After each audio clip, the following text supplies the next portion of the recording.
is meet Saraçoğlu. My goodness, I practice half a day to pronounce your name correctly, Mete. So I will quickly introduce you before. I apologize, we're running a little bit late as well, so I will be very fast. So Mete has joined Meridiam in 2013.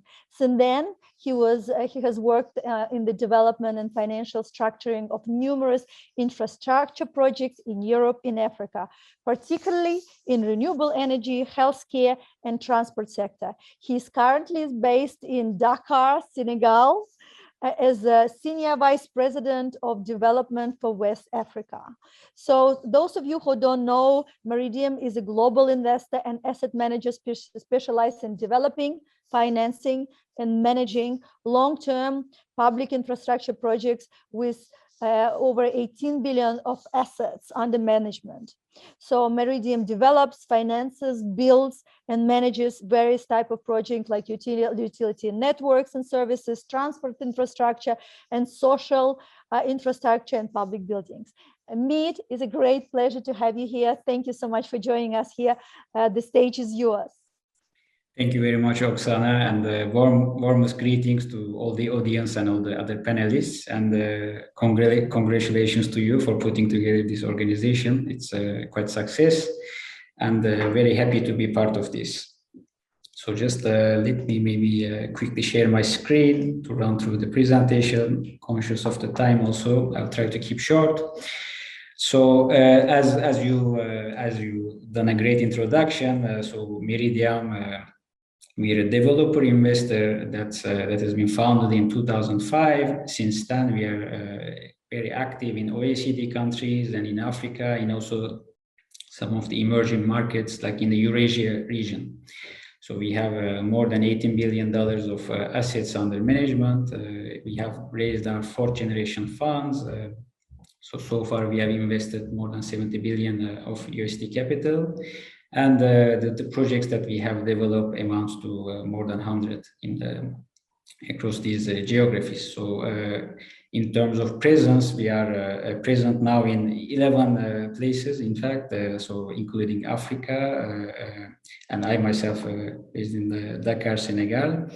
And we have like more or less 300 employees, including those also in the project companies. So like I said, we are a developer investor, so we have a long-term vision expanding up to 25 years horizon, meaning we do our returns in over the long term. So the way we develop projects, we also stay until the end. So out of these 100 projects, we never have an exit strategy. So we just stay all the way. So we are active in basically three sectors. So the first of all is critical public services, this meaning social infrastructure. It can be hospitals, like you said, or schools, or some public buildings. We are very active in sustainable mobility projects, so it's including roads, rail, ports, airports, also public transportation, and electric vehicle charging points. And as I think it's more relevant to this forum, we are very active in renewable energy projects and innovative low carbon solutions. So far we have assets that are operational or under construction in solar energy, in hydro, in geothermal energy, in waste to energy, but also a hydrogen plant that we recently started construction in September in French Guiana, which I believe is one of the largest ones available, though the market is quite dynamic, so difficult to confirm it every day.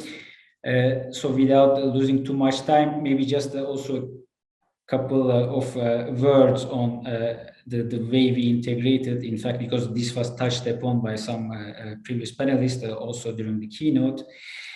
We have incorporated in our framework investment procedures the United Nations Sustainable Development Goals, meaning alongside with financial returns, we also transform Meridiam to a mission company, meaning we target also some impact on achieving this sustainable or contributing to these sustainable development goals. So as well as we look at it, it's spread over 5 strategic pillars. First of all, we targeting delivering resilient infrastructure projects and developing sustainable cities. So we have adopted a tool that allows us to basically assess level of impact and allows us also to set some targets where we commit vis-a-vis our investors to basically reach these objectives. And in terms of fund target in relation to climate action, we all of our funds target a portfolio temperature nearing below 2 centigrade degrees. And for investments in Africa, we target a carbon neutrality. So having said those, probably I will go to the more like the topic of this 15 minutes. So it's so like I said, maybe before going into details, being a developer investor, so the way we develop projects, I will take some specific examples from Sub-Saharan Africa where I'm present currently, is that we have basically three roles, three methods. First of all, we can develop projects ourselves, so meaning we can go early on, sign a MOU with a government or a public entity and put in place, let's say, all the necessary technical studies and form up a company and then tender out, let's say, the EPC works or O&M works and raise financing. The second way is it's from time to time we are approached by developers that have either some projects that have reached a certain stage or some ideas, and we can team up with them also to develop, co-develop these projects, having the capacity to mobilize funds early in the stage and capacity to take development risk on our side. And the third way is obviously, although it's more rare, but there are time to time international tenders to which we can attend also by forming a consortium with our industrial partners. So having said that, maybe going into details, so what I wanted to convey as message today is, I mean, as we get, let's say, a lot of messages from developers trying to present their projects, maybe I thought it would be useful to touch base on like what from personal experience also the way to facilitate, let's say, matchmaking from developers' perspective, but also from investors' perspective, emphasize what we look at in priority when we are approached by developers, and then maybe go into some more details about what's the correct, let's say, stage of the project under development to go and present to the investors or to financing parties. And then also, I think this was touched upon in the previous presentation made by Angela, but also some, let's say, some key considerations that could cause some roadblocks in mobilizing financing for renewable energy projects. Again, within this concept, I will limit it to Sub-Saharan Africa, but there are a lot of similarities with also emerging markets. So first of all, going back to like being approached by developers, I think one of the most important things is to be clear in what is needed on their side, and also to see who they are approaching. As far as we are concerned, for instance, it's an investment fund. So we as we state over the long term, we would very much like to be an active investor and developer to get involved early on in the project and assume the risks together with the initiator, with the developer. But there are obviously some other institutions that can provide financing, or other actors that are more, let's say, comfortable coming at the late stage, either just before start of construction or after construction, buying the let's say helping refinance the project or providing some debt. So as far as we are concerned, we are mostly I mean, we are only doing the equity financing.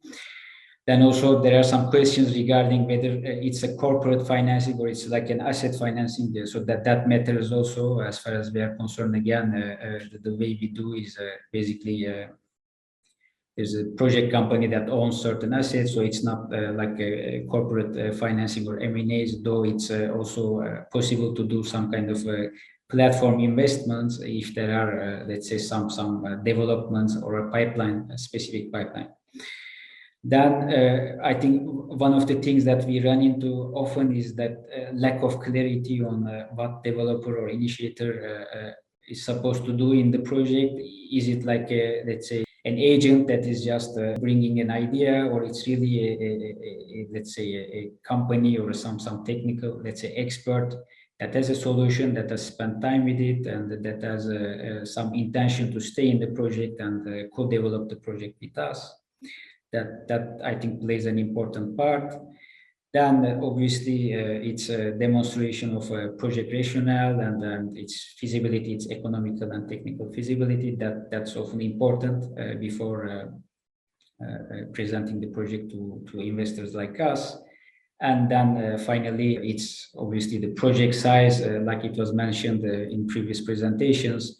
Some institutions or some large investment funds require, let's say, some certain level of size below which it's not very interesting to spend time and resources, considering also the time it takes, independent of the size, the time it takes to develop projects in emerging markets due to, let's say, government dynamics or also local context.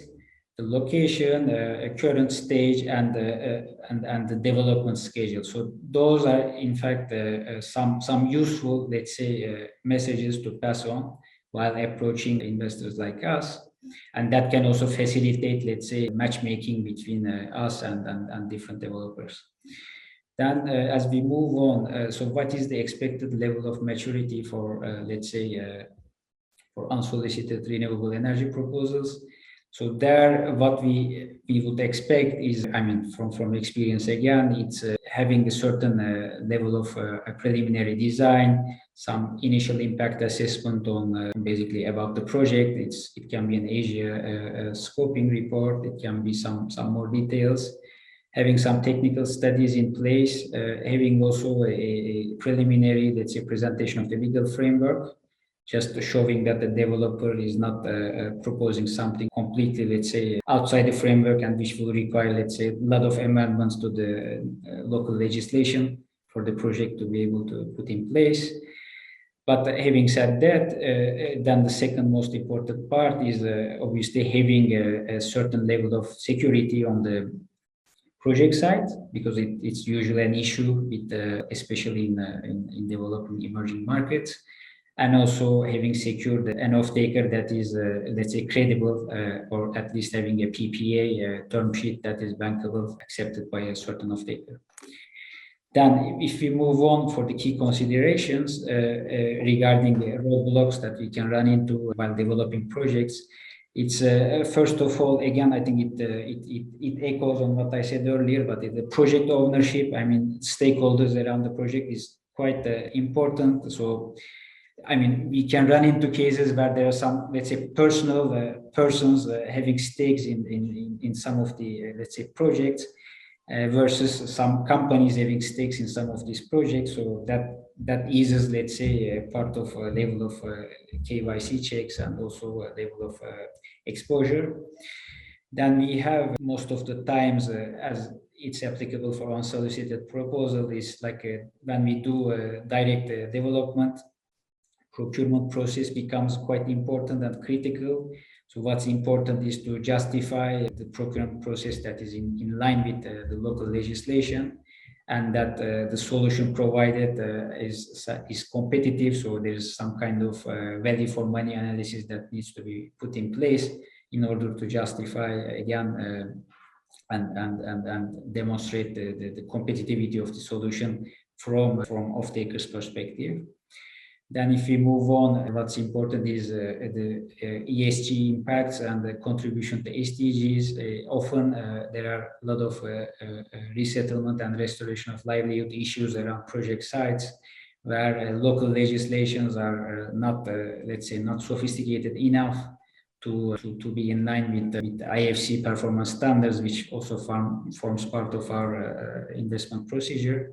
So all the projects that we finance, but also like if the developer would like to finance the project with an let's say institutional multilateral financing actor, you have to, I mean, the project has to satisfy IFC ENS performance standards. So that meaning having these issues, anticipating these issues upfront is quite critical, because once this is done, I mean, they can end up with having some gap analysis that results in extra costs or extra measures that needs to be put in place in order to enable financing. So it's always useful to have this in mind and anticipate beforehand, also just avoiding, let's say, loss of time and loss of costs and money. Then obviously the other factor is affordability of the project, but this was touched upon previously, but also the risk sharing, risk matrix, meaning, I mean, these risks around the payment mechanism, convertibility, transferability, like macroeconomic situation, but also the level of risk that the developer is ready to take once the financing is put in place. Meaning, if we are talking about project finance scheme, it's having, let's say, technical risks passed through to these entities that have, let's say, sufficient financial capacity to pay back in cases of realization of these risks or some defaults on their end. And then if we go all the way to the end, obviously the financial capacity and also technical capacity of the off-taker to absorb what is being produced, because that eventually, like again, these projects are like long-term projects over 25 years, so it's a quite long horizon. So it's quite important to position the project in a good, let's say, ranking when we look at the off-takers' different waterfalls and ensure competitivity of this solution. And maybe if not competitive enough, add also some added value in the project later on to make sure that the project remains, let's say, a priority. So that will conclude my presentation, but happy to answer any questions you might have. Conscious of time, try to cut short. Thank you so much. I really appreciate it. Appreciate it, Mete. Just a couple of interesting, good questions, and I think they're relevant and quite, you know, a lot of people are asking this question, and this is, what are the challenges that you're experiencing while raising debt finance for projects in emerging markets? Perfect. So it's, I mean, I tried to summarize a bit here, but essentially most of the challenges come from procurement process, whether it has been done correctly or not. So this can end up having direct agreements and some legal opinions from a state council to make sure that there is no challenge against the project that has been developed if it's not an international tender, or whether the project procurement was in line with the local legislations. So that forms, let's say, one of the critical issues, critical challenges. Often local legislations are not very clear, so it's difficult to justify, let's say, direct proposals. Then the second part is around ESG issues. So like I said, if the financing, especially in emerging markets, it's more like development banks that are active and capable of mobilizing competitive financing for these kinds of projects. But to be able to benefit from those, you have to have clear and high ESG standards to make sure that there is no reputational risk for these entities, but also all the interest, social impact, and environmental impact of the project is mitigated properly. I mean, we can give some solid examples from what we have done in Gabon. In one of our hydro projects, there is like a intense biodiversity action plan put in place, although it's like the third hydro that's installed on the same river, so it's already changed the environment, but just to see like the level of detail it can take. And the final one is ensuring payment security from the off-takers. So that can end up putting in place from time to time political risk guarantees or some PRG instruments, but also some innovative solutions like putting in place a payment mechanism that is backed by different securities that the lenders can have access to. I'm sure you have to be quite creative to obtain that in emerging markets, because I appreciate, and if it's the OECD countries, you know, there is abundance of finance and debt, right? But very often we talk to lenders and they kind of like, yeah, no, emerging markets is challenging, right? So then of course you have to rely on development banks, right? And then you kind of end up with quite limited options, right? So I'm sure you have to be quite creative in terms of perhaps providing collateral collateral of some other assets in the countries that are accepted by lenders, right? And all other things. So indeed, it's not an easy path, and I admire what Meridian is doing in Africa, and you've done quite a lot. It's indeed, a lot of. It's like I always say, like Africa is hydrogen. Everyone talk about it, but no one invests in it, But you are an exception, right? So it's like you're an exception, and you're actually doing quite well, right? So Senegal, my gosh, I've been to most of Africa, but I haven't been to Senegal. I cannot even imagine what is it like. So it's incredible commitment, right? But Africa, of course, represents incredible market and incredible opportunity. And having, if you're establishing yourself there as a professional player early on, the hope is that you will kind of get an early mover advantage, right? Develop capabilities, develop understanding of the market, and being able to mobilize and implement kind of big projects there, because indeed Africa is in a great need for energy. So thank you so much, Mete, for your presentation. I really appreciate you joining us here tonight. Thank you. Thank you.